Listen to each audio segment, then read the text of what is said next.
அதெல்லாம் நிறுத்த முடியுமா, அதெல்லாம் நிறுத்திட்டு அப்புறம் நாங்கள் அரசியல்வாதியாக இருக்க முடியுமா அப்படின்னு கேட்டால் எனக்கு கிட்ட பதில் இல்லைனாக்கா. பட் பீகார் எலெக்ஷன் தோல்வியை இன்றே ராகுல் காந்தி ஒற்றுக்கொண்டு விட்டாரா? இது என்னங்க கேள்வி இது? என்றைக்கு அவர் காங்கிரஸ்ல கண்டினியூ பண்ணிட்டு இருக்காரோ அப்பவே காங்கிரஸ் எல்லா இடத்துலையும் தோல்விதான். அதனை இன்னைக்கு ஒத்துக்கிறது. அதாவது தேர்தல் அப்புறம் நடக்க போற தேர்தல், ஃபியூச்சரிஸ்டிக் எலெக்ஷன் எப்ப நடந்தாலும் தோல்விதான் காங்கிரஸுக்கு. அது இன்னைக்கு நடந்தா என்ன, நேத்து நடந்தா என்ன, முந்தா நேத்து நடந்தா என்ன, காங்கிரஸ் ஜெயித்த இடங்களில் எல்லாம் காங்கிரஸ் ஜெயிச்சதுன்னா நாட் பிகாஸ் ஆஃப் ராகுல் ஆர் சோனியா, இன்ஸ்பைட் ஆஃப் ராகுல் ஆர் சோனியா. அதுதான் காங்கிரஸ் உடைய வெற்றி. டிஸ்பைட் இல்ல, இன்ஸ்பைட். ஆமா, இவங்க இருந்தும் ஜெயிக்கிறாங்க.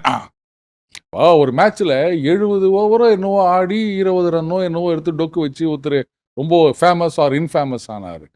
அந்த மேட்ச்ல ஜெயிச்சிருந்தோம்னா பத்தியா இவர் இருந்து கூட ஜெயிச்சிருக்காங்க மேட்ச் அப்படிதான் சொல்லலாம். அந்த மாதிரி இப்ப கர்நாடகால ஜெயிச்சாங்கன்னா காங்கிரஸால, இது ராகுலால ஜெயிச்சாங்களா? பாஜகவால தான் ஜெயிச்சாங்க. அது கரெக்ட். அதே மாதிரி ஹிமாச்சல் பிரதேஷ்ல ஜெயிச்சாங்கன்னா அதுவும் பாஜகவால தான் ஜெயிச்சாங்க. சிஎம் கேண்டிடேட் அனௌன்ஸ் பண்ணாம தப்பு. ஆமா, நான் நினைக்கிறேன் இது ஒரு குவிட் ப்ரோகோ அப்படின்னு நினைக்கிறேன்.